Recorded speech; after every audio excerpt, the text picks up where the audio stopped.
नमस्कार दोस्तों, देखिए इस समय मुंबई में शूटिंग चल रही है।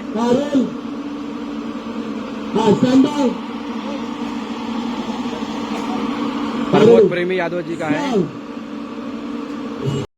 इस समय मुंबई में गाने का शूटिंग चल रही है, प्रमोद प्रेमी यादव जी और इनके साथ नी हीरोइन है। देखिए कि खूब सारा मस्ती कर रहे हैं। प्रमोद प्रेमी अपने फैन से भी मिल रहे हैं। प्रमोद प्रेमी यादव जी हैं और इनके फैन से देखिए मुंबई में शूटिंग चल रही है जोरों से। ये देखिए प्रमोद प्रेमी हैं।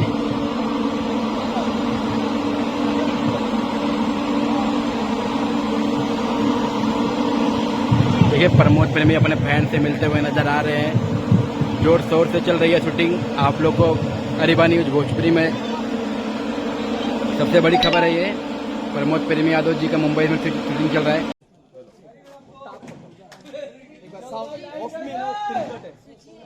हाँ, यहाँ पे